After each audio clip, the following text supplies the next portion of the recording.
Hello students, how are you. ਅੱਜ ਅਸੀਂ ਕਰਨ ਜਾ ਰਹੇ ਹਾਂ ਅਭਿਆਸ 3.2 ਹੇਠਾਂ ਲਿਖਿਆਂ ਦੇ ਸਾਂਝੇ ਗੁਣਨਖੰਡ ਪਤਾ ਕਰੋ। ਸੋ ਇਹ ਰਕਮਾਂ ਦਿੱਤੀਆਂ ਹੋਈਆਂ ਹਨ, ਇਹਨਾਂ ਦੇ ਆਪਾਂ ਸਾਂਝੇ ਗੁਣਨਖੰਡ ਪਤਾ ਕਰਾਂਗੇ। ਸੋ ਸਭ ਤੋਂ ਪਹਿਲਾਂ ਹੈ 16 ਅਤੇ 24। ਪਹਿਲਾਂ ਅਸੀਂ 16 ਦੇ ਗੁਣਨਖੰਡ ਪਤਾ ਕਰ ਲੈਣੇ। ਕਿਸ ਤਰ੍ਹਾਂ ਪਤਾ ਕਰਾਂਗੇ ਕਿ 1 ਗੁਣਾ 16, ਠੀਕ, 2 ਗੁਣਾ 8, 4 ਗੁਣਾ 4, 5 ਦੇ ਪਹਾੜੇ 'ਤੇ ਆਉਂਦਾ ਨਹੀਂ, 6 ਦੇ ਪਹਾੜੇ 'ਤੇ ਆਉਂਦਾ ਨਹੀਂ, ਠੀਕ, 7 ਦੇ ਵੀ ਨਹੀਂ ਆਉਂਦਾ, 8 ਦੇ। ਸੋ 8 ਤਾਂ ਫਿਰ ਰਿਪੀਟ ਹੋ ਰਿਹਾ। ਸੋ 16 ਦੇ ਗੁਣਨਖੰਡ ਕੀ ਬਣਨਗੇ? 1 2 4 8 ਤੇ 16। ਇੱਥੇ ਆਪਾਂ ਲਿਖ ਲੈਂਦੇ ਹਾਂ 2 4 8 ਤੇ 16। ਉਸ ਤੋਂ ਬਾਅਦ 24 ਦੇ ਗੁਣਨਖੰਡ ਇੱਦਾਂ ਹੀ ਤੁਸੀਂ ਲੱਭ ਲਓ। ਇਹ ਕੀ ਹੋਣਗੇ? 1 ਗੁਣਾ 24, ਠੀਕ, 2 ਗੁਣਾ 12, 3 ਗੁਣਾ 8, 4 ਗੁਣਾ 6। ਸੋ ਅੱਗੋਂ 6 ਗੁਣਾ 4, ਸੋ ਇਹ ਰਿਪੀਟ 'ਚ ਆ ਜਾਏਗਾ।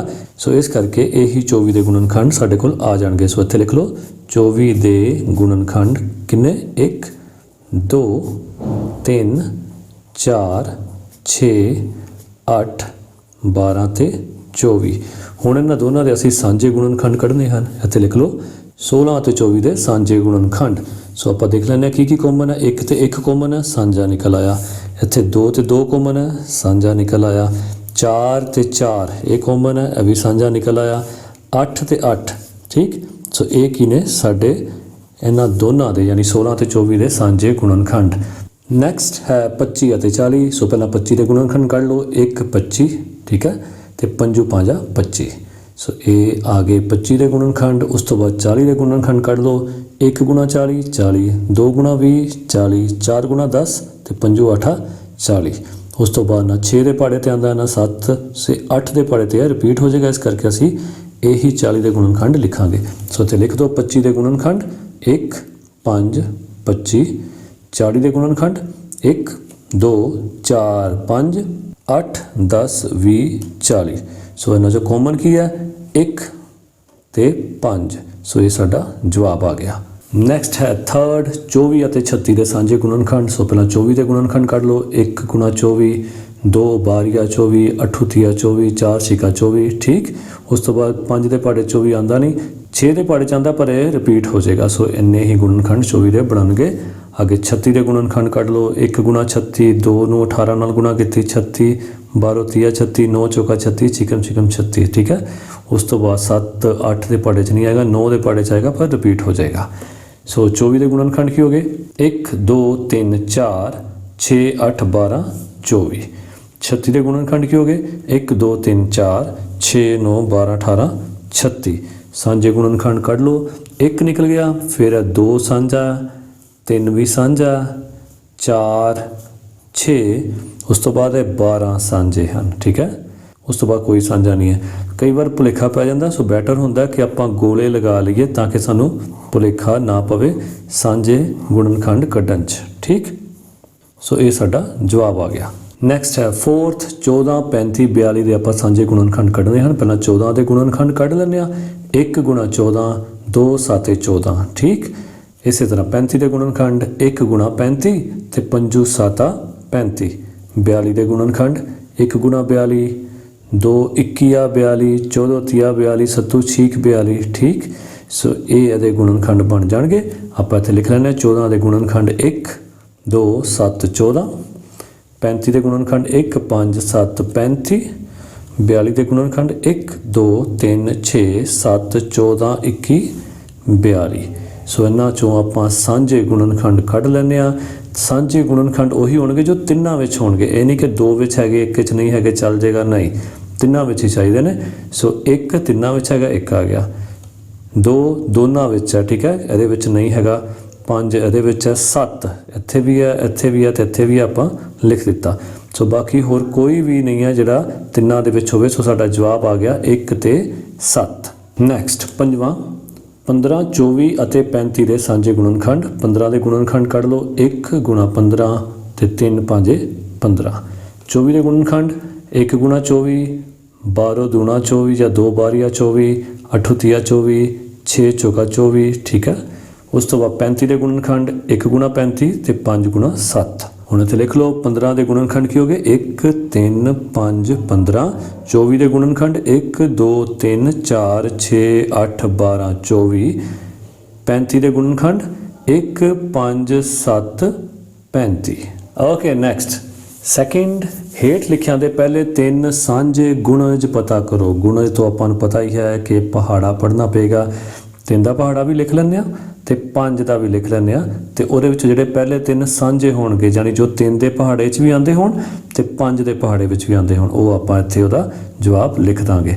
ਸੋ ਆਪਾਂ ਸ਼ੁਰੂ ਕਰਦੇ ਹਾਂ। ਸੋ ਪਹਿਲਾਂ 3 ਦੇ ਗੁਣਜ ਲਿਖ ਲਏ 3 6 9 12 15 18 21 24 27 30 33 36 39 42 45। ਠੀਕ, ਉਸ ਤੋਂ ਬਾਅਦ 5 ਦੇ ਗੁਣਜ ਲਿਖ ਲਏ।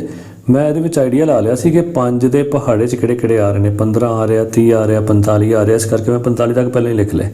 ਸੋ ਇਸ ਤਰ੍ਹਾਂ 5 ਦੇ ਗੁਣਜ ਲਿਖ ਲਓ 5 10 15 20 25 30 35 40 45।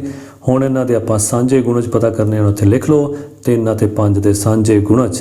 ਹੁਣ ਇੱਥੇ ਲਿਖ ਲਓ 3 ਅਤੇ 5 ਦੇ ਪਹਿਲੇ 3 ਸਾਂਝੇ ਗੁਣਜ। ਸੋ ਇਹ ਮੈਂ ਤੁਹਾਡੇ ਲਈ ਗੋਲਾ ਲਗਾਤਾ। 15 ਹੈ 15, ਠੀਕ ਹੈ, 30 30 45 45। ਸੋ ਇਹ 3 ਸਾਂਝੇ ਗੁਣਜ ਹੋ ਗਏ ਜਿਹੜੇ ਪਹਿਲਾਂ ਆਉਂਦੇ ਹਨ। ਸੋ ਇਹ 3 ਪਹਿਲੇ ਸਾਂਝੇ ਗੁਣਜ ਹੋ ਗਏ।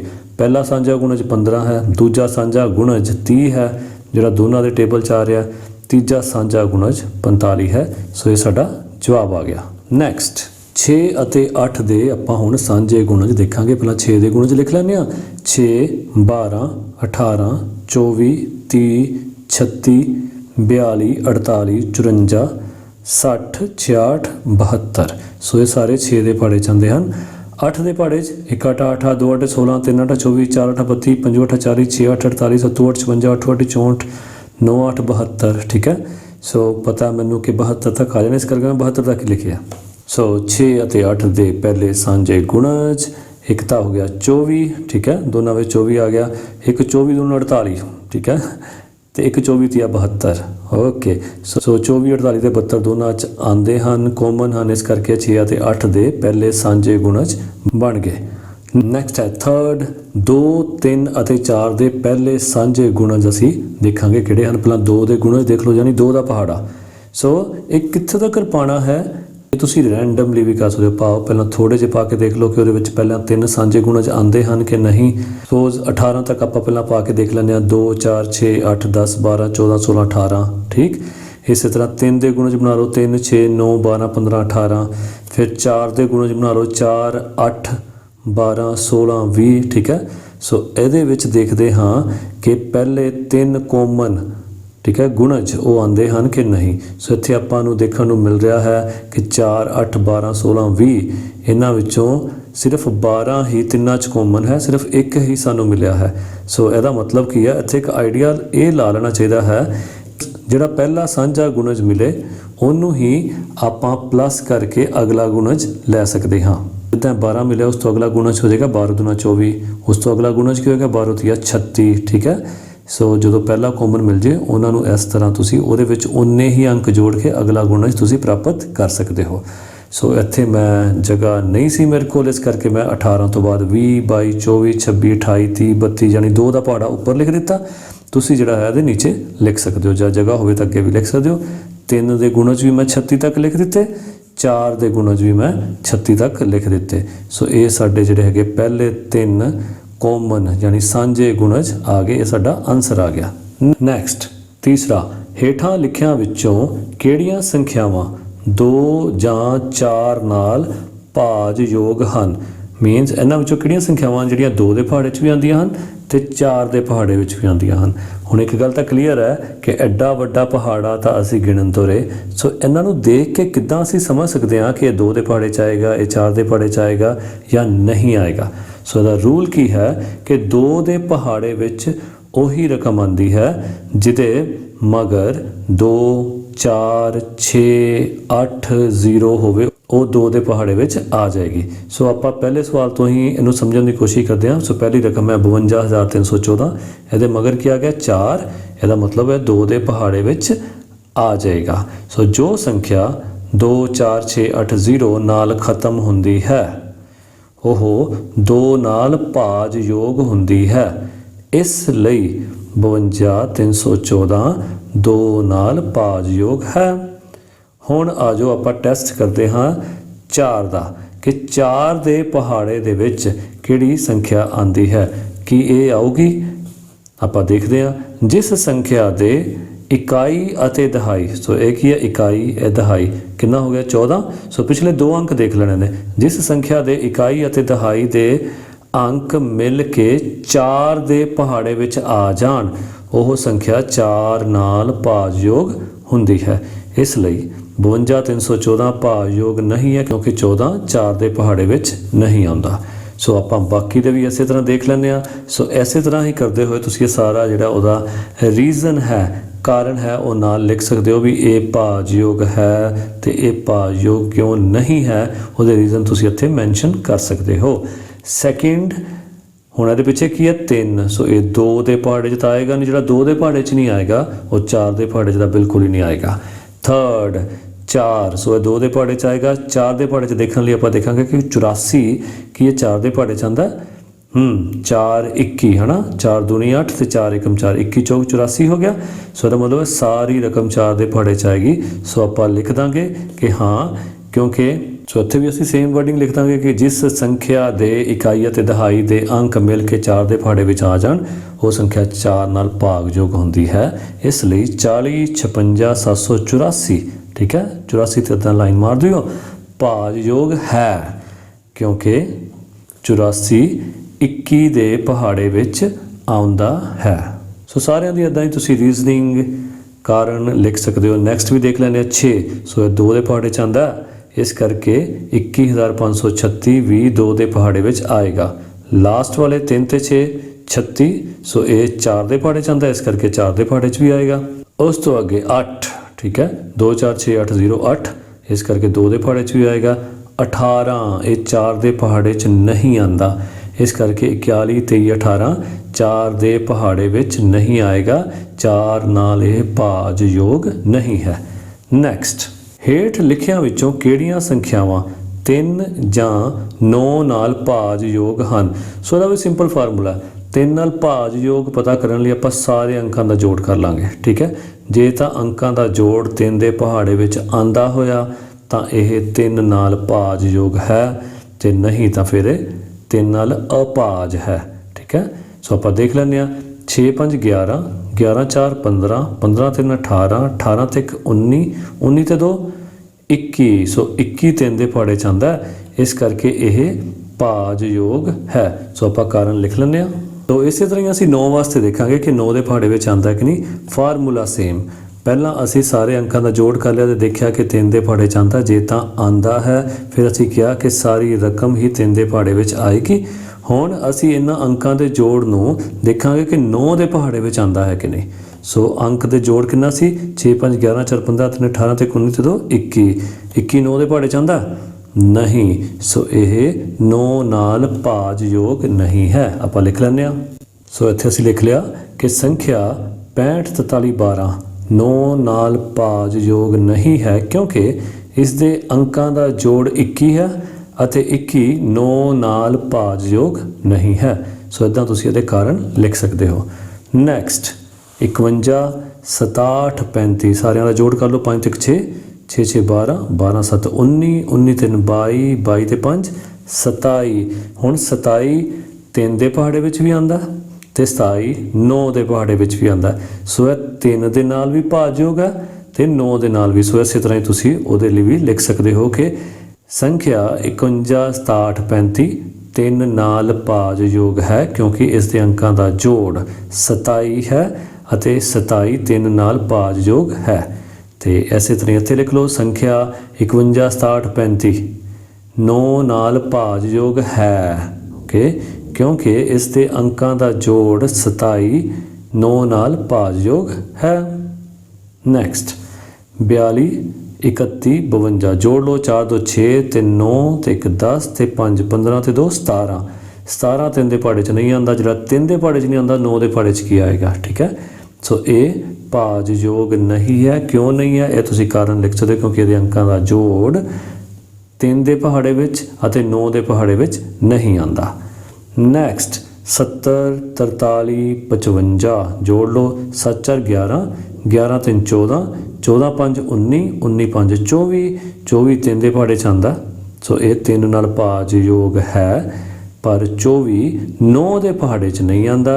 ਇਸ ਕਰਕੇ 70 43 55 ਇਹ 9 ਨਾਲ ਭਾਜਯੋਗ ਨਹੀਂ ਹੈ।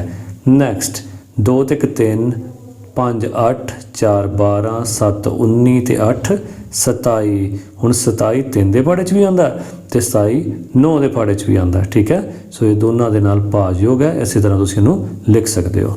ਨੈਕਸਟ, ਹੇਠ ਲਿਖਿਆਂ ਵਿੱਚੋਂ ਕਿਹੜੀਆਂ ਸੰਖਿਆਵਾਂ 5 ਜਾਂ 10 ਨਾਲ ਭਾਜਯੋਗ ਹਨ? ਸੋ 5 ਦਾ ਫਾਰਮੂਲਾ ਸਿੰਪਲ, ਕਿ ਜਿਹੜੀਆਂ ਸੰਖਿਆਵਾਂ ਦੇ ਮਗਰ 5 ਜਾਂ 0 ਹੋਵੇ ਉਹ 5 ਨਾਲ ਭਾਜਯੋਗ ਹਨ, ਅਤੇ ਜਿਹੜੀਆਂ ਸੰਖਿਆਵਾਂ ਦੇ ਮਗਰ 0 ਹੋਵੇ, ਸਿਰਫ 0, ਉਹ 10 ਨਾਲ ਭਾਜਯੋਗ ਹਨ। ਸੋ ਇਹ ਬੜਾ ਸਿੰਪਲ ਫਾਰਮੂਲਾ ਹੈ। ਸੋ ਆਪਾਂ ਇੱਥੇ ਦੇਖ ਲੈਂਦੇ ਹਾਂ ਕਿਤੇ ਮਗਰ 5 ਹੈ, ਕੀ ਇਹ 5 ਨਾਲ ਭਾਜਯੋਗ ਹੈ? ਨਹੀਂ। ਠੀਕ ਹੈ, ਸੋ ਇਹਦੇ ਆਪਾਂ ਕਾਰਨ ਨਾਲ ਲਿਖ ਲੈਂਦੇ ਹਾਂ। ਸੋ ਇਸ ਤਰ੍ਹਾਂ ਅਸੀਂ ਇੱਥੇ ਲਿਖ ਸਕਦੇ ਹਾਂ ਕਿ ਸੰਖਿਆ 45 68 03 5 ਨਾਲ ਭਾਜਯੋਗ ਨਹੀਂ ਹੈ, ਕਿਉਂਕਿ ਇਸ ਦੇ ਅੰਤ ਵਿੱਚ 0 ਜਾਂ 5 ਨਹੀਂ ਹੈ। ਠੀਕ, ਇਸੇ ਤਰ੍ਹਾਂ ਸੰਖਿਆ 45 68 03 10 ਨਾਲ ਭਾਜਯੋਗ ਨਹੀਂ ਹੈ। ਕਿਉਂ? ਕਿਉਂਕਿ ਇਸ ਦੇ ਅੰਤ ਵਿੱਚ 0 ਨਹੀਂ ਹੈ। ਸੋ ਇਸੇ ਤਰ੍ਹਾਂ ਹੀ ਆਪਾਂ ਸਾਰੇ ਹੱਲ ਕਰ ਲੈਂਦੇ ਹਾਂ। ਇਹਦੇ ਵੀ ਪਿੱਛੇ 5 ਜਾਂ 0 ਨਹੀਂ ਹੈ, ਸੋ 5 ਦੇ ਪਹਾੜੇ 'ਚ ਨਹੀਂ ਆਉਂਦਾ। ਸੋ ਇਹਦੇ ਪਿੱਛੇ 5 ਹੈ। ਠੀਕ ਹੈ, ਸੋ ਇਹਦੇ ਪਿੱਛੇ 5 ਹੈ, ਇਹ 5 ਨਾਲ ਭਾਜਯੋਗ ਹੈ। ਕਿਉਂ? ਕਿਉਂਕਿ ਇਸ ਦੇ ਅੰਤ ਵਿੱਚ 5 ਹੈ। ਠੀਕ ਹੈ, ਪਰ ਇਹ 10 ਨਾਲ ਭਾਜਯੋਗ ਨਹੀਂ ਹੈ, ਕਿਉਂਕਿ ਇਹਦੇ ਅੰਤ ਵਿੱਚ 0 ਨਹੀਂ ਹੈ। ਇਸੇ ਤਰ੍ਹਾਂ ਇਹ ਦੇਖ ਲਓ, ਇਹਦੇ ਵੀ ਮਗਰ 0 'ਚ 5 ਨਹੀਂ ਹੈ, ਇਹ 5 ਨਾਲ ਭਾਜਯੋਗ ਨਹੀਂ ਹੈ। ਇਸ ਦੇ ਮਗਰ 5 ਹੈ, ਸੋ ਇਹ 5 ਨਾਲ ਭਾਜਯੋਗ ਹੈ। ਸੋ ਸਾਰੀਆਂ ਰਕਮਾਂ ਵਿੱਚੋਂ 10 ਨਾਲ ਭਾਜਯੋਗ ਕੋਈ ਵੀ ਰਕਮ ਨਹੀਂ ਹੈ। ਇਹ ਸਾਡਾ ਜਵਾਬ ਆ ਗਿਆ। ਨੈਕਸਟ ਹੈ 6th, ਹੇਠ ਲਿਖਿਆਂ ਵਿੱਚੋਂ ਕਿਹੜੀਆਂ ਸੰਖਿਆਵਾਂ 8 ਨਾਲ ਭਾਜਯੋਗ ਹਨ? ਸੋ ਇਹਨਾਂ ਸੰਖਿਆਵਾਂ ਵਿੱਚੋਂ ਆਪਾਂ ਦੇਖਾਂਗੇ ਕਿ 8 ਨਾਲ ਵੰਡੀਆਂ ਜਾਂਦੀਆਂ ਹਨ ਕਿ ਨਹੀਂ। ਸੋ ਉਹਦੇ ਲਈ ਅਸੀਂ ਦੇਖ ਲਾਂਗੇ ਕਿ ਲਾਸਟ ਜਿਹੜੇ 3 ਡਿਜਿਟ ਹਨ, 3 ਅੰਕ ਹਨ, ਕੀ ਉਹ 8 ਦੇ ਪਹਾੜੇ ਵਿੱਚ ਆਉਂਦੇ ਹਨ? ਸੋ ਇੱਥੇ ਆਪਾਂ 8 ਦਾ ਪਹਾੜਾ ਇੱਥੇ ਤੱਕ ਨਹੀਂ ਗਿਣਨਾ, ਪਰ ਇਹਨਾਂ ਅੰਕਾਂ ਨੂੰ ਅਸੀਂ 8 ਦੇ ਨਾਲ ਭਾਗ ਕਰ ਸਕਦੇ ਹਾਂ। ਸੋ ਆਪਾਂ ਪਹਿਲੇ ਕੁਐਸਚਨ ਤੋਂ ਦੇਖਦੇ ਹਾਂ। ਪਹਿਲਾ ਕੀ ਹੈ? 45 74 32। ਠੀਕ, ਸੋ ਆਪਾਂ 432 ਨੂੰ ਦੇਖ ਲਾਂਗੇ ਕਿ ਇਹ 8 ਦੇ ਪਹਾੜੇ ਵਿੱਚ ਆਂਦਾ। ਜੇ ਆਂਦਾ ਤਾਂ ਫਿਰ ਸਾਰੀ ਦੀ ਸਾਰੀ ਰਕਮ 8 ਦੇ ਪਹਾੜੇ ਵਿੱਚ ਜ਼ਰੂਰ ਆਏਗੀ। ਸੋ 8 5 40 3 32 8 ਚੌਕਾ 32। ਸੋ ਇਹ 432 8 ਦੇ ਪਹਾੜੇ 'ਚ ਪੂਰਾ ਆ ਗਿਆ। ਇਸ ਕਰਕੇ ਜਿਹੜਾ 45 74 32 ਹੈ, ਇਹ ਵੀ 8 ਦੇ ਪਹਾੜੇ ਵਿੱਚ ਆ ਜਾਏਗਾ। ਇਹਨੂੰ ਆਪਾਂ ਇਸ ਤਰ੍ਹਾਂ ਲਿਖ ਲੈਂਦੇ ਹਾਂ। ਸੋ ਇਸ ਨੂੰ ਅਸੀਂ ਇਸ ਤਰ੍ਹਾਂ ਵੀ ਲਿਖ ਸਕਦੇ ਹਾਂ ਕਿ ਸੰਖਿਆ 45 74 32 8 ਨਾਲ ਭਾਜਯੋਗ ਹੈ, ਕਿਉਂਕਿ ਸੰਖਿਆ ਦੇ ਇਕਾਈ, ਦਹਾਈ ਅਤੇ ਸੈਂਕੜੇ ਦੇ ਸਥਾਨ ਦੀ ਸੰਖਿਆ 8 ਨਾਲ ਭਾਜਯੋਗ ਹੈ। ਮੀਨਸ 432 ਜੋ ਹੈ 8 ਨਾਲ ਭਾਜਯੋਗ ਹੈ। ਇਸ ਕਰਕੇ ਸਾਰੀ ਸੰਖਿਆ ਵੀ 8 ਨਾਲ ਭਾਜਯੋਗ ਹੋਏਗੀ। ਨੈਕਸਟ 51 34 214। ਹੁਣ 214 ਨੂੰ, ਠੀਕ ਹੈ, ਇਕਾਈ, ਦਹਾਈ, ਸੈਂਕੜਾ, ਇਹ 3 ਸਥਾਨਾਂ ਵਾਲੀ ਸੰਖਿਆ ਨੂੰ ਆਪਾਂ 8 ਨਾਲ ਭਾਗ ਕਰਕੇ ਦੇਖ ਲੈਂਦੇ ਹਾਂ। 8 ਦੂਣੀ 16, 5 ਬਚ ਗਏ, 4 ਇੱਥੇ ਆ ਗਿਆ, 54, 8 6 48, 6 ਰਿਮਾਈਂਡਰ ਹੋ ਗਿਆ, ਹੈ ਨਾ, 6 ਬਚ ਗਿਆ ਬਾਕੀ। ਸੋ ਬਾਕੀ ਨਹੀਂ ਬਚਣਾ ਚਾਹੀਦਾ। ਇਹਦਾ ਮਤਲਬ ਇਹ 8 ਨਾਲ ਪੂਰਾ ਨਹੀਂ ਵੰਡਿਆ ਗਿਆ, ਤੇ ਇਹਦਾ ਮਤਲਬ ਹੈ ਪੂਰੀ ਰਕਮ 8 ਦੇ ਪਹਾੜੇ 'ਚ ਨਹੀਂ ਆਏਗੀ ਤੇ 8 ਨਾਲ ਭਾਜਯੋਗ ਨਹੀਂ ਹੈ। ਸੋ ਇਹਦੇ ਲਈ ਤੁਸੀਂ ਲਿਖ ਸਕਦੇ ਹੋ ਸੰਖਿਆ 51 34 214 8 ਨਾਲ ਭਾਜਯੋਗ ਨਹੀਂ ਹੈ, ਕਿਉਂਕਿ ਸੰਖਿਆ ਦੇ ਇਕਾਈ, ਦਹਾਈ ਅਤੇ ਸੈਂਕੜੇ ਦੇ ਸਥਾਨ ਦੀ ਸੰਖਿਆ 8 ਨਾਲ ਭਾਜਯੋਗ ਨਹੀਂ ਹੈ। ਨੈਕਸਟ ਵੀ ਇੱਦਾਂ ਹੀ ਦੇਖ ਲੈਂਦੇ ਹਾਂ। 78 32 000। ਹੁਣ 0 ਤਾਂ ਸਾਰਿਆਂ ਦੇ ਟੇਬਲ 'ਚ ਆ ਜਾਏਗੀ। ਠੀਕ ਹੈ, 8 0 0 ਤਾਂ ਵੰਡਿਆ ਜਾਏਗਾ। ਸੋ ਹਾਂ, ਇਹਦਾ ਜਵਾਬ ਆ ਜਾਏਗਾ। ਤੇ ਇੱਦਾਂ ਹੀ ਤੁਸੀਂ ਲਿਖ ਸਕਦੇ ਹੋ ਕਿ ਇਹ ਸੰਖਿਆ ਭਾਜਯੋਗ ਹੈ, ਕਿਉਂਕਿ ਇਸ ਦੇ ਲਾਸਟ ਜਿਹੜੇ 3 ਅੰਕ ਹਨ, ਕਿਉਂਕਿ ਇਸ ਦੇ ਇਕਾਈ, ਦਹਾਈ, ਸੈਂਕੜੇ ਦੇ ਸਥਾਨ ਦੀ ਸੰਖਿਆ 8 ਨਾਲ ਭਾਜਯੋਗ ਹੈ। ਨੈਕਸਟ 51 34 328। 328 ਨੂੰ ਆਪਾਂ ਦੇਖ ਲੈਂਦੇ 8 ਨਾਲ ਵੰਡਿਆ ਜਾਂਦਾ ਕਿ ਨਹੀਂ। 8 ਚੌਕਾ 32, ਫਿਰ 8 ਉਤਾਰਿਆ 8 × 8। ਸੋ ਪੂਰਾ ਵੰਡਿਆ ਗਿਆ। ਹਾਂ, ਤੇ ਉਹ ਸਟੇਟਮੈਂਟ ਤੁਸੀਂ ਪੂਰੀ ਨਾਲ ਲਿਖ ਲੈਣੀ ਹੈ। ਨੈਕਸਟ 64 25 16। ਸੋ 516 ਨੂੰ 8 ਨਾਲ ਦੇਖ ਲੈਂਦੇ। 8 6 48, 3 बच गया, 36 8 चौका 32, 4 बाकी बच गया, नहीं वंडिया गया, तो सारी संख्या 8 नाल नहीं वंडी जाएगी। सो तुसी नहीं वाली स्टेटमेंट पूरी ਇਹਦੇ ਨਾਲ लिख सकते हो। नैक्सट, ਹੇਠ ਲਿਖਿਆਂ ਵਿੱਚੋਂ ਕਿਹੜੀਆਂ ਸੰਖਿਆਵਾਂ 6 ਨਾਲ ਭਾਜਯੋਗ ਹਨ।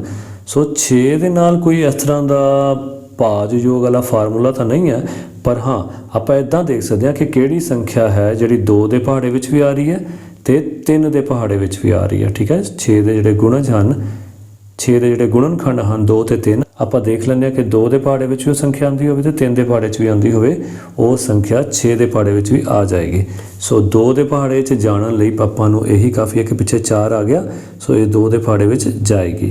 3 ਦੇ ਪਹਾੜੇ ਵਿੱਚ ਆਏਗੀ ਕਿ ਨਹੀਂ, ਆਪਾਂ ਇਹਨਾਂ ਦਾ ਜੋੜ ਕਰ ਲੈਂਦੇ ਹਾਂ। 4 ਤੇ 2 6, 6 4 10, 10 5 15, 15 ਤੇ 2 17, 17 ਤੇ 4 21, ਸੋ ਇਹ 21 ਆ ਗਿਆ। ਇਹਦਾ ਮਤਲਬ 3 ਦੇ ਪਹਾੜੇ ਵਿੱਚ ਵੀ ਆਏਗੀ। ਸੋ ਅਸੀਂ ਇੱਥੇ ਲਿਖ ਸਕਦੇ ਹਾਂ ਕਿਉਂਕਿ ਇਹ ਸੰਖਿਆ 2 ਅਤੇ 3 ਦੇ ਨਾਲ ਭਾਜਯੋਗ ਹੈ, ਇਸ ਲਈ ਇਹ 6 ਦੇ ਨਾਲ ਵੀ ਭਾਜਯੋਗ ਹੋਵੇਗੀ। ਸੋ ਇਹਨੂੰ ਆਪਾਂ ਇਸ ਤਰ੍ਹਾਂ ਵੀ ਲਿਖ ਸਕਦੇ ਹਾਂ ਕਿਉਂਕਿ ਸੰਖਿਆ 42 54 24 ਦੇ ਮਗਰ 4 ਹੈ, ਇਸ ਲਈ ਇਹ 2 ਨਾਲ ਭਾਜਯੋਗ ਹੈ। ਤੇ ਨੈਕਸਟ ਲਿਖ ਸਕਦੇ ਹਾਂ ਕਿਉਂਕਿ ਇਸ ਦੇ ਅੰਕਾਂ ਦਾ ਜੋੜ 27 ਹੈ ਅਤੇ 3 ਨਾਲ ਭਾਜਯੋਗ ਹੈ, ਇਸ ਲਈ 42 54 24 ਵੀ 3 ਨਾਲ ਭਾਜਯੋਗ ਹੈ। ਤੇ ਦੋਨਾਂ ਦਾ ਆਪਾਂ ਕਨਕਲੂਜਨ ਕਰ ਸਕਦੇ ਹਾਂ ਕਿ ਕਿਉਂਕਿ ਸੰਖਿਆ 42 54 24 2 ਅਤੇ 3 ਨਾਲ ਭਾਜਯੋਗ ਹੈ, ਇਸ ਲਈ ਇਹ 6 ਨਾਲ ਵੀ ਭਾਜਯੋਗ ਹੋਵੇਗੀ। ਸੋ ਸਾਰੇ ਸਵਾਲ ਆਪਾਂ ਇਸੇ ਹੀ ਫਾਰਮੂਲੇ ਦੇ ਹਿਸਾਬ ਨਾਲ ਕਰ ਸਕਦੇ ਹਾਂ। ਆਪਾਂ ਅਗਲਾ ਦੇਖ ਲੈਂਦੇ ਹਾਂ। ਸੋ ਇੱਥੇ ਤਾਂ ਕਲੀਅਰ ਹੀ ਹੈ, ਇਹਦੇ ਮਗਰ ਹੈ 5, ਇਹ 2 ਨਾਲ ਭਾਜਯੋਗ ਨਹੀਂ ਹੈ, ਜਿਹੜੀ 2 ਦੇ ਨਾਲ ਭਾਜਯੋਗ ਨਹੀਂ ਹੈ ਉਹ 6 ਦੇ ਨਾਲ ਵੀ ਬਿਲਕੁਲ ਭਾਜਯੋਗ ਨਹੀਂ ਹੋਵੇਗੀ। ਨੈਕਸਟ ਹੈ 6 ਆ ਰਿਹਾ ਦੇ ਮਗਰ, ਸੋ ਇਹ 2 ਦੇ ਨਾਲ ਭਾਜਯੋਗ ਹੈ।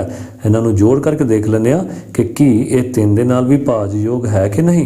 6 ਤੇ 2 8, 5 13 ਤੇ 1 14, 4 18 ਤੇ 3 21, ਸੋ 21 3 ਦੇ ਪਹਾੜੇ ਵਿੱਚ ਆਂਦਾ ਹੈ। ਸੋ ਇਹ ਸਾਰਾ ਕੁਝ ਆਪਾਂ ਲਿਖ ਲਾਂਗੇ ਕਿ ਕਿਉਂਕਿ ਸੰਖਿਆ 34 15 0 26 ਦੇ ਮਗਰ 6 ਹੈ, ਇਸ ਲਈ ਇਹ 2 ਨਾਲ ਭਾਜਯੋਗ ਹੈ ਕਿਉਂਕਿ ਇਸ ਦੇ ਅੰਕਾਂ ਦਾ ਜੋੜ ਕਿੰਨਾ ਸੀ 6 2 8 5 13 ਤੇ 1 14 4 18 ਤੇ 21 ਹੈ ਅਤੇ 21 3 ਦੇ ਨਾਲ ਭਾਜਯੋਗ ਹੈ, ਇਸ ਲਈ ਇਹ ਵਾਲੀ ਰਕਮ ਵੀ 3 ਦੇ ਨਾਲ ਭਾਜਯੋਗ ਹੈ। ਫਿਰ ਇਹ ਵੀ ਨਾਲ ਲਿਖ ਲਓ ਕਿ ਕਿਉਂਕਿ ਸੰਖਿਆ 34 15 0 26 2 ਅਤੇ 3 ਨਾਲ ਭਾਜਯੋਗ ਹੈ, ਇਸ ਲਈ 6 ਨਾਲ ਵੀ ਭਾਜਯੋਗ ਹੋਵੇਗੀ। ਇਹ ਸਾਰਾ ਤੁਸੀਂ ਨਾਲ ਲਿਖਣਾ ਹੈ।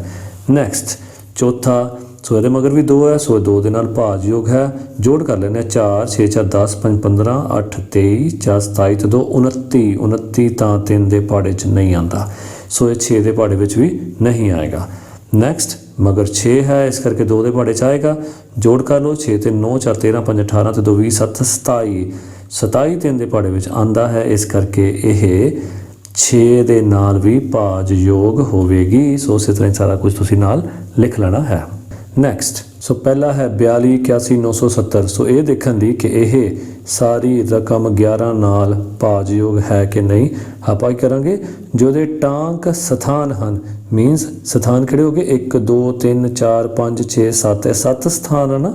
ਹੁਣ ਇਹਦੇ ਵਿੱਚੋਂ ਆ ਜਿਹੜਾ 1 3 5 7 ਇਹ ਵਾਲੇ ਸਥਾਨ ਇਹ ਟਾਂਕ ਹੋ ਗਏ, ਤੇ ਜਿਸ ਤੇ ਕਿਹੜੇ ਹੋ ਗਏ 2 4 6। ਓਕੇ, ਸੋ ਟਾਂਕ ਸਥਾਨ ਦੇ ਅੰਕਾਂ ਦਾ ਜੋੜ ਕਰ ਲੈਂਦੇ ਹਾਂ। ਟਾਂਕ ਸਥਾਨਾਂ ਦੇ ਅੰਕਾਂ ਦਾ ਜੋੜ ਕੀ ਹੈ 0 9 8 ਤੇ 4, 9 8 17 ਤੇ 4 21। ਇਸੇ ਤਰ੍ਹਾਂ ਜਿਸਤ ਸਥਾਨ ਕਿਹੜੇ ਹਨ 7 1 ਤੇ 2, 7 1 8 ਤੇ 2 10। ਹੁਣ ਇਹਨਾਂ ਦੇ ਜੋੜ ਦਾ ਅੰਤਰ ਕੱਢ ਲੈਂਦੇ ਹਾਂ। 21 ਚੋਂ 10 ਘਟਾ ਦੇ 11। ਸੋ ਜੇ ਜਵਾਬ 11 22 33 ਹੈ ਨਾ, 11 ਦੇ ਪਹਾੜੇ ਵਿੱਚ ਕੁਝ ਵੀ ਆ ਜਾਏ ਤਾਂ ਵੀ ਇਹ ਰਕਮ ਜਿਹੜੀ ਹੈ 11 ਨਾਲ ਭਾਜਯੋਗ ਹੈ, ਜਾਂ ਇਹਦਾ ਜਵਾਬ 0 ਆ ਜਾਵੇ ਤਾਂ ਵੀ ਇਹ 11 ਦੇ ਨਾਲ ਭਾਜਯੋਗ ਹੋਏਗੀ। ਸੋ ਕਿਉਂਕਿ ਇਹਦਾ ਜਵਾਬ ਆਇਆ 11, ਸੋ ਇਹ ਰਕਮ 42 81 970 ਸੰਖਿਆ 11 ਨਾਲ ਭਾਜਯੋਗ ਹੈ। Next second 80 49 536। ਇਸੇ ਤਰ੍ਹਾਂ ਦੇਖੋ ਟਾਂਕ ਸੰਖਿਆਵਾਂ ਤੇ ਕੀ ਕਰੀਦਾ, ਬਿੰਦੀ ਲਗਾ ਲਈਦੀ ਤਾਂ ਕਿ ਸਾਨੂੰ ਭੁਲੇਖਾ ਨਾ ਪਵੇ। ਸੋ ਟਾਂਕ ਸੰਖਿਆਵਾਂ ਤੇ ਬਿੰਦੀਆਂ ਲੱਗ ਗਈਆਂ ਤੇ ਬਾਕੀ ਬਿਨਾਂ ਬਿੰਦੀਆਂ ਵਾਲੇ ਹੋ ਗਏ। ਠੀਕ, ਟਾਂਕ ਸਥਾਨਾਂ ਦੇ ਅੰਕਾਂ ਦਾ ਜੋੜ ਕੀ ਆ ਗਿਆ 6 5 4 8, 6 5 11 4 15 8 23। ਜਿਸਤ ਸਥਾਨਾਂ ਦੇ ਅੰਕਾਂ ਦਾ ਜੋੜ ਆ ਗਿਆ 3 9 0 9 3 12 सो 23 ਤੇ 12 ਇਹਨਾਂ ਦੋਨਾਂ ਦੇ ਜੋੜ ਦਾ ਅੰਤਰ ਕਰ ਲਿਆ 11 ਆ ਗਿਆ। ਸੋ ਇਹਦਾ ਮਤਲਬ ਇਹ ਵੀ ਜਿਹੜੀ ਸੰਖਿਆ 11 ਨਾਲ ਭਾਜਯੋਗ ਹੈ। ਨੈਕਸਟ 1 2 3 4 3 2 1 ਇਹ ਆਪਾਂ ਪਿਛਲੇ ਐਕਸਰਸਾਈਜ਼ ਵਿੱਚ ਕਰ ਚੁੱਕੇ ਹਾਂ, ਪਰ ਚਲੋ ਇੱਥੇ ਕਰਦੇ ਹਾਂ। ਟਾਂਕ ਸਥਾਨਾਂ ਦੇ ਅੰਕਾਂ ਦਾ ਜੋੜ 1 ਜਮਾ 3 ਜਮਾ 3 ਜਮਾ 1 ਠੀਕ 8 ਹੋ ਗਿਆ। ਜਿਸ ਸਥਾਨਾਂ ਦੇ ਅੰਕਾਂ ਦਾ ਜੋੜ 2 ਜਮਾ 4 ਜਮਾ 2 ਇਹ ਵੀ 8 ਹੋ ਗਿਆ।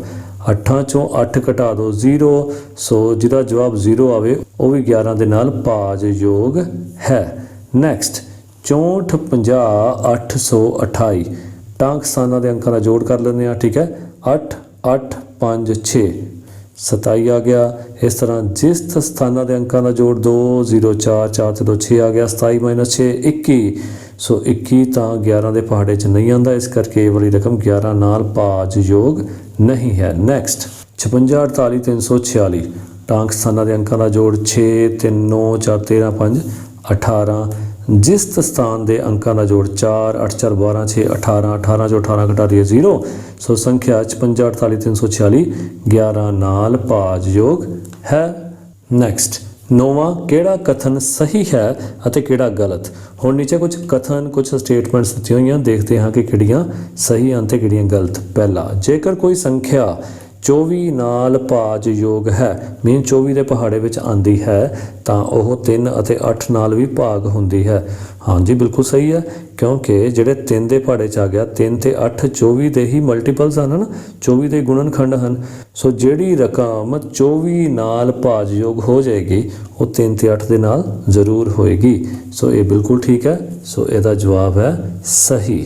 ਓਕੇ ਨੈਕਸਟ ਸੰਖਿਆਵਾਂ 60 ਅਤੇ 90 10 ਨਾਲ ਭਾਜਯੋਗ ਹੈ। ਠੀਕ ਹੈ ਜੀ 10 ਠੀਕ ਹੈ 60 10 ਨਾਲ 90 ਹਾਂਜੀ ਅੱਗੋਂ ਤਾਂ ਇਹਨਾਂ ਦਾ ਜੋੜ ਕਿੰਨਾ ਹੋ ਗਿਆ 60 ਤੇ 90 150 ਠੀਕ ਹੈ 150 ਵੀ 10 ਦੇ ਪਹਾੜੇ 'ਚ ਆਉਂਦਾ। ਪਰ ਇਹ ਕੀ ਕਹਿ ਰਿਹਾ ਇਹਨਾਂ ਦਾ ਜੋੜ 10 ਨਾਲ ਭਾਗ ਨਹੀਂ ਹੁੰਦਾ। ਨਹੀਂ ਜੀ ਹੁੰਦਾ 150 10 ਨਾਲ ਭਾਜਯੋਗ ਹੁੰਦਾ ਹੈ। ਤੁਸੀਂ ਗਲਤ ਕਹਿ ਰਹੇ ਹੋ। ਸੋ ਤੁਸੀਂ ਗਲਤ ਹੋ ਕਿਉਂਕਿ 15 ਦਾ ਆਇਆ 150 ਹੁੰਦਾ ਹੈ। ਨੈਕਸਟ ਜੇਕਰ ਕੋਈ ਸੰਖਿਆ 8 ਨਾਲ ਭਾਜਯੋਗ ਹੈ ਠੀਕ ਹੈ ਮਤਲਬ ਜੇ ਕੋਈ ਸੰਖਿਆ 8 ਦੇ ਪਹਾੜੇ ਵਿੱਚ ਆਉਂਦੀ ਹੈ 8 ਦੂਣੀ 16 8 ਤੀਆ 24 8 ਚੌਕਾ 32 ਤਾਂ 16 ਨਾਲ ਵੀ ਭਾਗ ਹੁੰਦੀ ਹੈ। ਨਹੀਂ ਯਾਰ 8 ਦੂਣੀ 16 ਠੀਕ ਹੈ 8 ਤੀਆ 24 24 16 ਦੇ ਨਾਲ ਭਾਗ ਨਹੀਂ ਹੁੰਦਾ ਠੀਕ ਹੈ। ਸੋ ਇਹ ਗਲਤ ਹੈ, ਇਹ ਸਹੀ ਨਹੀਂ ਹੈ। ਜਿਹੜਾ 8 ਦੇ ਪਹਾੜੇ ਵਿੱਚ ਆਏਗਾ ਜ਼ਰੂਰੀ ਨਹੀਂ ਕਿ 16 ਦੇ ਪਹਾੜੇ ਵਿੱਚ ਆਵੇ। ਹਾਂ ਉਲਟਾ ਹੁੰਦਾ ਫਿਰ ਠੀਕ ਸੀ। ਜੋ ਚੀਜ਼ 16 ਦੇ ਪਹਾੜੇ 'ਚ ਆ ਰਹੀ ਹੈ ਉਹ 8 ਦੇ ਪਹਾੜੇ ਵਿੱਚ ਜ਼ਰੂਰ ਆਏਗੀ। ਨੈਕਸਟ ਜੇਕਰ ਕੋਈ ਸੰਖਿਆ 15 ਨਾਲ ਭਾਜਯੋਗ ਹੈ ਤਾਂ ਉਹ 3 ਨਾਲ ਵੀ ਭਾਜਯੋਗ ਹੁੰਦੀ ਹੈ। ਹਾਂ ਬਿਲਕੁਲ ਠੀਕ ਹੈ, ਜੋ 15 ਦੇ ਪਹਾੜੇ ਵਿੱਚ ਆ ਗਿਆ ਉਹ 3 ਦੇ ਪਹਾੜੇ ਵਿੱਚ ਤਾਂ ਆਏਗਾ ਹੀ ਆਏਗਾ। ਸੋ ਇਹ ਸਹੀ ਹੋ ਗਿਆ। ਨੈਕਸਟ 144 ਅਤੇ 72 ਸੰਖਿਆ 12 ਨਾਲ ਭਾਜਯੋਗ ਹੈ। ਠੀਕ ਹੈ ਜੀ 12 12 144 12 6 72 ਠੀਕ ਹੈ ਜੀ ਇੱਥੇ ਤੱਕ ਤੁਸੀਂ ਠੀਕ ਹੋ। ਤਾਂ ਇਹਨਾਂ ਸੰਖਿਆਵਾਂ ਦਾ ਅੰਤਰ ਵੀ 12 ਨਾਲ ਭਾਜਯੋਗ ਹੋਏਗਾ। ਸੋ 144 ਤੇ 72 ਦਾ ਅੰਤਰ ਕੀ ਹੋ ਗਿਆ। ਸੋ 4 'ਚ 2 ਘਟਾ ਦਈਏ 2 4 'ਚੋਂ 7 ਘਟਾ ਦਈਏ 7 ਠੀਕ ਹੈ 72 ਆ ਗਿਆ। ਸੋ 72 ਵੀ ਜਿਹੜਾ ਹੈ 12 ਦੇ ਨਾਲ ਭਾਜਯੋਗ ਹੈ ਤੇ ਇਹ ਕਥਨ ਬਿਲਕੁਲ ਸਹੀ ਹੈ। ਨੈਕਸਟ ਜੇਕਰ ਕੋਈ ਸੰਖਿਆ 5 ਅਤੇ 9 ਨਾਲ ਭਾਜਯੋਗ ਹੈ ਮੰਨ ਲਓ ਕੋਈ ਵੀ ਸੰਖਿਆ ਹੈ ਠੀਕ ਹੈ ਜਿਹੜੀ 5 ਨਾਲ ਵੀ ਵੰਡੀ ਜਾ ਰਹੀ ਹੈ ਜਿਹੜੀ 9 ਨਾਲ ਵੀ ਵੰਡੀ ਜਾ ਰਹੀ ਹੈ ਠੀਕ ਹੈ ਤਾਂ ਇਹ ਸੰਖਿਆ ਹੋਰ ਕਿਸ ਅੰਕ ਨਾਲ ਭਾਜਯੋਗ ਹੋਵੇਗੀ। ਸੋ 5 ਤੇ 9 ਠੀਕ ਹੈ ਦੋਨਾਂ ਨੂੰ ਆਪਾਂ ਗੁਣਾ ਕਰ ਲੈਣਾ 5 ਨਾਮ 45। ਸੋ ਜਿਹੜੀ ਵੀ ਸੰਖਿਆ 5 ਨਾਲ ਵੀ ਭਾਗ ਹੋ ਰਹੀ ਹੈ 9 ਨਾਲ ਵੀ ਹੋ ਰਹੀ ਹੈ ਉਹ 45 ਨਾਲ ਵੀ ਜ਼ਰੂਰ ਭਾਗ ਹੋਵੇਗੀ। ਸੋ ਇਹ ਸਾਡਾ ਜਵਾਬ ਆ ਗਿਆ। ਨੈਕਸਟ ਓਕੇ ਜੀ 11ਵਾਂ ਇਹਨਾਂ ਵਿੱਚੋਂ ਕਿਹੜੀਆਂ ਸੰਖਿਆਵਾਂ ਸਹਿ ਅਭਾਜ ਸੰਖਿਆਵਾਂ ਹਨ। ਸੋ ਸਹਿ ਅਭਾਜ ਸੰਖਿਆਵਾਂ ਕਿਹੜੀਆਂ ਹੁੰਦੀਆਂ ਨੇ ਕਿ ਜਿਹੜੀਆਂ ਦੋ ਸੰਖਿਆਵਾਂ ਦੇ ਵਿੱਚ ਕਾਮਨ ਫੈਕਟਰ ਕੀ ਹੋਵੇ ਸਿਰਫ 1 ਹੋਰ ਕੋਈ ਵੀ ਕਾਮਨ ਫੈਕਟਰ ਨਾ ਹੋਵੇ ਮੀਨ ਸਾਂਝਾ ਗੁਣਨਖੰਡ ਨਾ ਹੋਵੇ। ਸੋ ਸਭ ਤੋਂ ਪਹਿਲਾਂ ਅਸੀਂ ਲੈ ਲੈਂਦੇ ਹਾਂ 25 ਅਤੇ 35 ਤੇ ਇਹਨਾਂ ਦੇ ਗੁਣਨਖੰਡ ਦੇਖਦੇ ਹਾਂ ਤੇ ਦੇਖਦੇ ਹਾਂ ਜੇ ਤਾਂ ਕੋਈ ਸਾਂਝਾ ਗੁਣਨਖੰਡ ਹੈ ਇੱਕ ਤੋਂ ਬਿਨਾ ਫਿਰ ਹੈ ਆਪਸ ਵਿੱਚ ਸਹਿ ਅਭਾਜ ਸੰਖਿਆਵਾਂ ਨਹੀਂ ਹੋਣਗੀਆਂ। ਇਸੇ ਤਰ੍ਹਾਂ ਹੀ ਆਪਾਂ ਸਾਰੇ ਕਰਕੇ ਦੇਖਦੇ ਹਾਂ। ਸੋ ਇੱਥੇ ਅਸੀਂ 25 ਦੇ ਗੁਣਨਖੰਡ ਲਿਖ ਲੈਂਦੇ ਹਨ 1 5 25 ਠੀਕ। 35 ਦੇ ਕੀ ਹਨ 1 5 ਤੇ 7। ਸੋ ਇਹਦੇ ਵਿੱਚ 1 ਤੋਂ ਬਿਨਾ 5 ਵੀ ਕਾਮਨ ਹੈ ਠੀਕ। ਇਸ ਲਈ ਇਹ ਸਹਿ ਅਭਾਜ ਸੰਖਿਆ ਨਹੀਂ ਹੈ। दूसरा 16 ਤੇ 21 ਇਹਦੇ 16 ਦੇ ਕੀ ਗੁਣਨਖੰਡ ਬਣਨਗੇ 1 2 4 8 16 ठीक। सो 21 ਦੇ 1 3 7 21 ठीक है फिर 21। सो ਇਹਦੇ ਵਿੱਚ ਇੱਕ ਹੀ ਕਾਮਨ ਫੈਕਟਰ ਆਇਆ ਹੈ, ਇੱਕ ਹੀ ਸਾਂਝਾ ਗੁਣਨਖੰਡ ਆਇਆ ਹੈ, ਇਸ ਕਰਕੇ ਸਹਿਜ ਅਭਾਜ ਸੰਖਿਆਵਾਂ ਹਨ। ਨੈਕਸਟ 24 41। ਸੋ 24 ਦੇ ਆਪਾਂ ਪਹਿਲਾਂ ਗੁਣਨਖੰਡ ਬਣਾ ਲੈਂਦੇ ਹਾਂ 1 24 24 12 दूना 24 8 ਤੀਆ 24 6 ਚੌਕਾ 24। ਸੋ ਇੱਥੇ ਰਿਪੀਟ ਹੋਣ ਲੱਗ ਗਏ। ਸੋ ਆਪਾਂ ਇਹ ਸਾਰੇ ਲਿਖਤੇ 6 8 12 24। ਇਸ ਤਰ੍ਹਾਂ 41 ਦੇ 1 ਤੇ 41। ਸੋ ਇਹਨਾਂ ਵਿੱਚ ਇੱਕ ਜਿਹੜਾ ਹੈ ਕਾਮਨ ਆ ਗਿਆ, ਸਾਂਝਾ ਆ ਗਿਆ। ਸੋ ਇਹ ਸਹਿ ਅਭਾਜ ਸੰਖਿਆਵਾਂ ਹਨ। ਚੌਥਾ 48 33। 48 ਦੇ ਆਪਾਂ ਫੈਕਟਰਸ ਬਣਾ ਲੈਂਦੇ ਹਾਂ, ਗੁਣਨਖੰਡ ਬਣਾ ਲੈਂਦੇ ਹਾਂ 1 48 1 48 24 दूना 48 16 ਤੀਆ 48 12 ਚੌਕ 48 8 6 48। ਸੋ ਆਪਾਂ 12 24 48 ਇਹ ਸਾਰਾ ਨਾਲ ਲਿਖਤਾ। 33 ਦੇ ਕੀ ਬਣ ਗਏ 1 3 11। ਸੋ ਇਹਦੇ ਵਿੱਚ 3 ਵੀ ਜਿਹੜਾ ਹੈਗਾ 1 ਤੋਂ ਬਿਨਾ 3 ਵੀ ਆ ਗਿਆ। ਸੋ ਇਹ ਸਹਿ ਅਭਾਜ ਸੰਖਿਆਵਾਂ ਨਹੀਂ ਹਨ। ਨੈਕਸਟ 20 57। 20 ਦੇ ਕੀ ਫੈਕਟਰ ਬਣਨਗੇ 1 2 4 5 20। 57 ਦੇ 1 3 19 57। ਸੋ ਇਹਦੇ ਵਿੱਚ ਇੱਕ ਜਿਹੜਾ ਹੈ ਕਾਮਨ ਫੈਕਟਰ ਆ ਗਿਆ, ਇਸ ਕਰਕੇ ਸਹਿ ਅਭਾਜ ਸੰਖਿਆਵਾਂ ਹਨ। ਓਕੇ ਸਟੂਡੈਂਟਸ, ਇਹ ਸੀ ਸਾਡਾ ਅਭਿਆਸ 3.2। ਹੋਪ ਤੁਹਾਨੂੰ ਬੜੇ ਅੱਛੇ ਤਰੀਕੇ ਨਾਲ ਸਮਝ ਆ ਗਿਆ ਹੋਵੇਗਾ। ਪਰ ਕਈ ਵਾਰ ਕੀ ਹੁੰਦਾ ਸਾਨੂੰ ਇੱਕ ਵਾਰ ਦੇਖਣ ਨਾਲ ਸਮਝ ਨਹੀਂ ਆਉਂਦਾ। ਦੋ ਗੱਲਾਂ ਕਰਿਓ, ਇੱਕ ਤਾਂ ਵੀਡੀਓ ਬਾਰ-ਬਾਰ ਦੇਖ ਲਿਓ, ਦੂਸਰਾ ਸਿਰਫ ਦੇਖਣ ਨਾਲ ਨਹੀਂ ਗੱਲ ਬਣਨੀ, ਇਹਦੀ ਪ੍ਰੈਕਟਿਸ ਜਦ ਤੱਕ ਤੁਸੀਂ ਆਪ ਨਹੀਂ ਕਰੋਗੇ ਤਦ ਤੱਕ ਇਹ ਨਹੀਂ ਆਏਗਾ। ਤੇ ਹੋਰ ਜੇ ਜਾਦੂ ਕਰਨਾ ਚਾਹੁੰਦੇ ਹੋ ਨਾ ਤੇ ਆਪ ਸਿੱਖ ਕੇ ਦੂਜਿਆਂ ਨੂੰ ਸਮਝਾਉਣਾ ਸ਼ੁਰੂ ਕਰ ਦਿਓ, ਠੀਕ ਹੈ। ਉਹਦੇ ਨਾਲ ਤੁਹਾਡੇ ਕਨਸੈਪਟ ਹੋਰ ਕਲੀਅਰ ਹੋਣਗੇ, ਕਿਉਂਕਿ ਜਦੋਂ ਅਸੀਂ ਕਿਸੇ ਨੂੰ ਸਮਝਾਉਂਦੇ ਹਾਂ ਨਾ ਤੇ ਸਾਨੂੰ ਡਬਲ ਤਿਆਰੀ ਕਰਨੀ ਪੈਂਦੀ ਹੈ। ਸੋ ਨਾਲੇ ਤੁਹਾਡੇ ਦੋਸਤਾਂ ਦਾ ਭਲਾ ਹੋ ਜਾਏਗਾ, ਨਾਲੇ ਤੁਹਾਡੀ ਤਿਆਰੀ ਜਿਹੜੀ ਹੈ ਵਧੀਆ ਹੋ ਜਾਏਗੀ, ਠੀਕ ਹੈ। ਸੋ ਤੁਸੀਂ ਆਪ ਵੀ ਪੜ੍ਹਨਾ ਤੇ ਨਾਲ ਦੂਜਿਆਂ ਨੂੰ ਵੀ ਪੜ੍ਹਾਉਣਾ ਹੈ। ਓਕੇ, ਤੇ ਇਸ ਵੀਡੀਓ ਨੂੰ ਵੀ ਵੱਧ ਤੋਂ ਵੱਧ ਤੁਸੀਂ ਸ਼ੇਅਰ ਕਰ ਸਕਦੇ ਹੋ ਤਾਂ ਕਿ ਸਾਰਿਆਂ ਨੂੰ ਮੈਥ ਦੀ ਆਰਾਮ ਨਾਲ ਸਮਝ ਆ ਸਕੇ। ਓਕੇ ਜੀ, thank you very much. Channel ਨੂੰ ਸਬਸਕ੍ਰਾਈਬ ਕਰਨ ਲਈ, ਲਾਈਕ ਕਰਨ ਲਈ, ਸ਼ੇਅਰ ਕਰਨ ਲਈ। ਮਿਲਦੇ ਹਾਂ ਅਗਲੀ ਵੀਡੀਓ ਵਿੱਚ।